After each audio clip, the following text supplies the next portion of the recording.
हरे भरे खेतों और नदियों के बीच बसा था नंदगांव। यहां जिंदगी आराम से चलती थी। लोग खुश थे अपनी सादी जिंदगी में। हवा में चिड़ियों की मीठी आवाजें गूंजती रहती थीं और रात की रानी की खुशबू फैली रहती थी।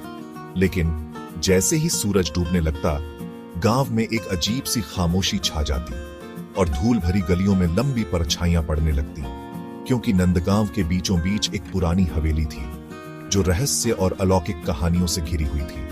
हवेली बहुत बड़ी थी। इसका कभी चमकदार चेहरा अब फीका और टूट रहा था। इसकी खिड़कियां खाली आंखों की तरह दुनिया को घूरती रहती थीं। जिनके शीशे अब नहीं थे, उनकी जगह मकड़ी के जाले और धूल थी। कभी भव्य रहा प्रवेश द्वार अब बेलों से ढका हुआ था। उनकी टहनियां कंकाल की उंगलियों की तरह फैली हुई थीं। गांव वाले रात में हवेली से अजीब आवाजें आने की बात करते थे। पत्तों की सरसराहट, जंजीरों की खनखनाहट और चीखें जो उनकी रूह कंपा देती थी। जब भी हवेली का जिक्र होता, डर साफ महसूस होता था। बच्चों को वहां से दूर रहने की चेतावनी दी जाती थी। उनके मासूम दिमाग हवेली की अंधेरी गलियारों में घूमते भूतों और चुड़ैलों की कहानियों से भरे होते थे। कहते थे कि हवेली में एक काला राज छुपा है, एक श्राप जिसने कई पीढ़ियों से इसके निवासियों को परेशान किया है। कोई भी हवेली के पास जाने की हिम्मत नहीं करता था। टूटी हुई दीवारों के पीछे छिपे सच का सामना करने के बजाय फुसफुसाहट और कहानियों पर विश्वास करना पसंद करते थे। 10 साल का राजू नंदगांव के दूसरे बच्चों से बिल्कुल अलग था। जैसे सूरज और चांद। जहां दूसरे बच्चे हवेली का नाम सुनकर ही डर जाते थे, वहीं राजू के अंदर एक अजीब सी जिज्ञासा थी। उसका दिल रोमांच के लिए धड़कता था। उसकी दुनिया के नीचे छिपे रहस्यों को उजागर करने की चाहत रखता था। उदासी और रहस्य से भरी हवेली उसकी साहसिक आत्मा के लिए एक चुंबक बन गई। राजू अक्सर गांव के किनारे बैठता, डूबते सूरज के सामने हवेली की आकृति को देखता रहता। जब बड़े लोग कहानियां सुनाते तो वह ध्यान से सुनता। उसका दिमाग उनके बताए भूत प्रेत की तस्वीरें बनाता। लेकिन दूसरों के विपरीत राजू को डर नहीं लगता था, बस एक बढ़ता हुआ आकर्षण। वह हवेली में घूमना चाहता था, उसकी धूल भरी गलियारों में चलना और उसके राज खोलना चाहता था। गर्मी की एक दोपहर, जब गांव गर्मी में सो रहा था, राजू ने अपना मन बना लिया। वह चुपके से हवेली में जाएगा, उसके हर कोने की खोजबीन करेगा और फुसफुसाहट के पीछे का सच उजागर करेगा। हिम्मत जुटाकर वह गांव के किनारे की ओर चल पड़ा। उसका दिल उत्साह और घबराहट से धड़क रहा था। राजू जैसे जैसे हवेली के करीब पहुंचता गया, माहौल और भी भारी होता गया। हवा सड़ांध और उपेक्षा की गंध से भर गई। चिड़ियों की चहचहाहट की जगह एक अजीब सी खामोशी ने ले ली। सिर्फ पत्तों की सरसराहट सुनाई दे रही थी, जैसे पेड़ खुद चेतावनी दे रहे हो। फिर भी राजू आगे बढ़ता रहा। उसकी जिज्ञासा उसके किसी भी डर पर हावी हो गई। बेलों के पर्दे को हटाते हुए राजू हवेली के मैदान में कदम रखा। कभी भव्य रहे बगीचे अब जंगली घास और कांटों से भरे हुए थे। कभी खुशी और हंसी का स्रोत रहा फव्वारा अब सूखा और टूटा हुआ था। इसकी सतह काई और लाइकेन से ढकी हुई थी। जैसे ही वह मुख्य द्वार की ओर बढ़ा, राजू को ऐसा लग रहा था जैसे कोई उसे देख रहा है। हवेली की खिड़कियां उसकी हरकत पर नजर रखे हुए थीं। उनकी खाली आंखें उसकी आत्मा में छेद कर रही थीं। एक गहरी सांस लेते हुए राजू ने हवेली के चरमराते दरवाजे खोले और अंदर कदम रखा। अंदर की हवा बासी और पुरानी थी, सदियों पुरानी धूल से भरी हुई थी। हर कोने से मकड़ी के जाले लटके हुए थे और रोशनी सिर्फ उन जगहों से आ रही थी जहां लकड़ी की खिड़कियों में दरारें थी। जैसे ही उसकी आंखें धीरे धीरे कम रोशनी में ढलने लगी, राजू को एहसास हुआ कि वह एक बड़े दालान में खड़ा है। दीवारों पर सख्त चेहरे वाले पुरुषों और महिलाओं के फीके चित्र लगे थे। उनकी आंखें मानो उसे देख रही थीं। राजू उत्साह और घबराहट के मिश्रण से धड़कते दिल के साथ हवेली में आगे बढ़ा। हर चरमराते कदम ने उसकी रूह कंपा दी। फिर भी वह आगे बढ़ता रहा, हवेली की ओर खींचता चला गया। वह धूल भरी गलियारों में घूमता रहा। उसके छोटे हाथ ठंडी नम दीवारों पर फिसलते रहे। उसने अंधेरे कमरों में झांका। उनका फर्नीचर सफेद चादरों से ढका हुआ था, जो अंधेरे में भूतिया आकृतियों जैसा दिखता था। फिर वह खुद को एक लंबे गलियारे के अंत में एक कमरे में पाया। कमरा एक खिड़की से मंद रोशनी से जगमगा रहा था।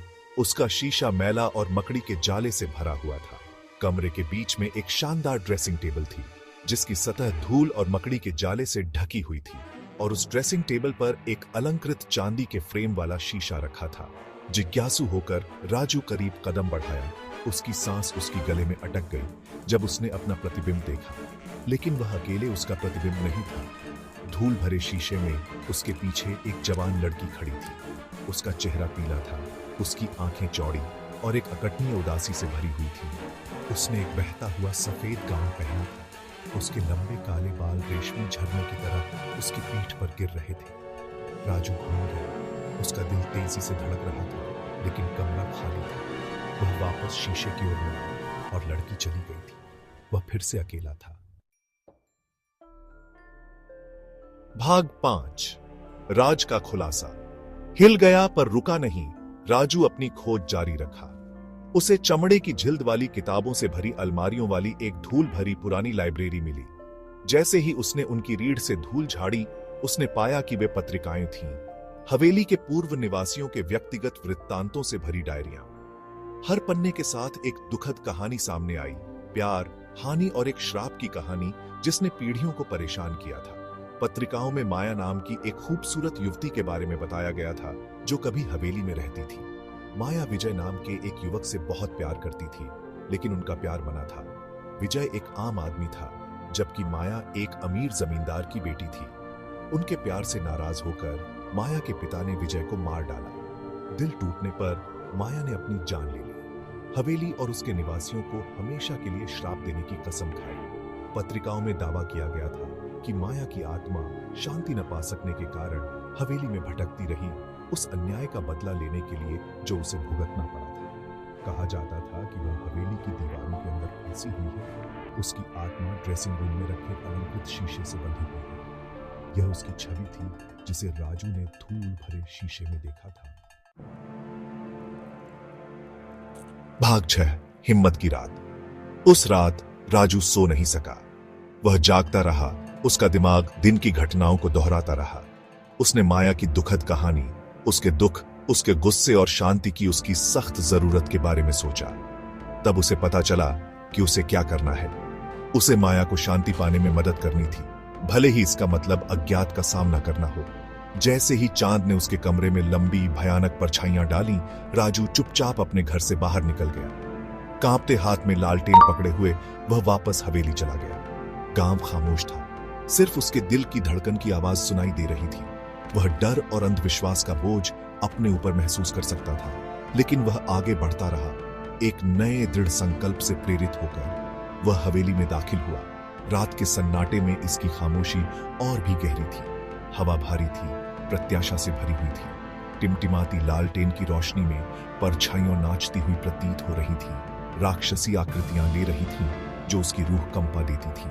लेकिन राजू साहस और करुणा से लैस अपनी खोज जारी रखा। भाग 7। श्राप तोड़ना। पत्रिकाओं में दिए गए सुरागों का पालन करते हुए राजू ने ड्रेसिंग रूम में वापस जाने का रास्ता खोज लिया। लालटेन की रोशनी में अलंकृत शीशा टिमटिमा रहा था। उसका चांदी का फ्रेम उम्र के साथ धूमिल हो गया था। एक गहरी सांस लेते हुए राजू ने अपनी आंखें बंद कर लीं और शीशे से बात की। उसकी आवाज थोड़ी कांप रही थी। माया, वह फुसफुसाया, मुझे पता है कि तुम यहां फंसी हुई हो। मुझे पता है कि तुम दर्द में हो। मैं तुम्हें शांति पाने में मदद करना चाहता हूं। जैसे ही उसने बात की, लालटेन की रोशनी टिमटिमाई। दीवारों पर भयानक परछाइयां नाचने लगी और फिर उसने उसे देखा। शीशे में माया की भूतिया आकृति दिखाई दी। उसकी आंखें आश्चर्य और आशा के मिश्रण से भरी हुई थी। उसने राजू से कहा कि उसकी आत्मा एक शक्तिशाली श्राप से हवेली से बंधी हुई है। श्राप को तोड़ने के लिए राजू को हवेली के नीचे एक छिपा हुआ कक्ष खोजना होगा और उसके दर्द के स्रोत को नष्ट करना होगा।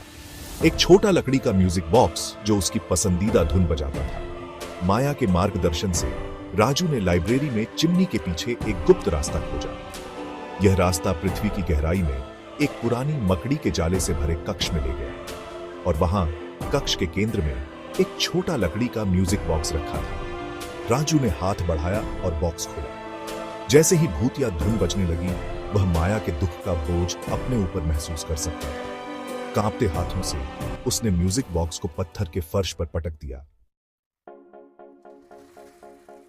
भाग 8 हवेली का बदलाव। जैसे ही म्यूजिक बॉक्स का आखिरी स्वर फीका पड़ा, कक्ष में एक अंधेरी रोशनी भर गई। राजू ने अपनी आंखों को ढंक लिया। उसका दिल तेजी से धड़क रहा था। जब उसने अपनी आंखें फिर से खोली तो वह वापस ड्रेसिंग रूम में था। शीशा अब धूल और मैला नहीं था, बल्कि चमक रहा था और माया चली गई थी। उस दिन से हवेली अब डर और भय की जगह नहीं रही। हवा अब दुख से भारी नहीं थी, बल्कि रात की रानी की मीठी खुशबू से भर गई थी। गांव वाले, जो शुरू में संशय में थे, बदलाव से हैरान थे। श्राप टूट गया था और माया की आत्मा आखिरकार शांति में थी। हवेली, जो कभी डर का प्रतीक थी, आशा की किरण बन गई। राजू नाम के एक छोटे लड़के के साहस का प्रमाण। राजू की बहादुरी से प्रेरित होकर गांव वाले हवेली को उसके पूर्व गौरव को बहाल करने के लिए एक साथ आए। बगीचे फिर से लगाए गए, फव्वारा एक बार फिर बहने लगा और गलियारों में हंसी गूंज उठी। हवेली, जो कभी अंधेरे में डूबी हुई थी, अब सूरज की गर्म रोशनी से नहा रही थी। भाग 9 बताने के लिए एक कहानी। जैसे जैसे साल बीतते गए, राजू और प्रेतबाधित हवेली की कहानी एक स्थानीय किंवदंती बन गई। राजू, जो अब एक युवा था, अक्सर हवेली के बरामदे पर बैठता, चौड़ी आंखों वाले बच्चों के साथ कहानी साझा करता। उसने उन्हें सिखाया कि साहस डर का अभाव नहीं है, बल्कि उसमें विजय है। उसने उन्हें सिखाया कि सबसे प्रेतबाधित जगहों को भी करुणा और समझ से साफ किया जा सकता है। और इसलिए हवेली ऊंची खड़ी थी, आशा और नवीकरण का प्रतीक। इसकी दीवारें हंसी और जीवन की खुशी की आवाजों से गूंज रही थी। नंदगांव के लोग अब हवेली से नहीं डरते थे, बल्कि इसे अपने इतिहास के एक हिस्से के रूप में स्वीकार करते थे। एक याद दिलाते थे कि सबसे अंधेरे समय में भी साहस और दया डर और निराशा पर विजय प्राप्त कर सकते हैं।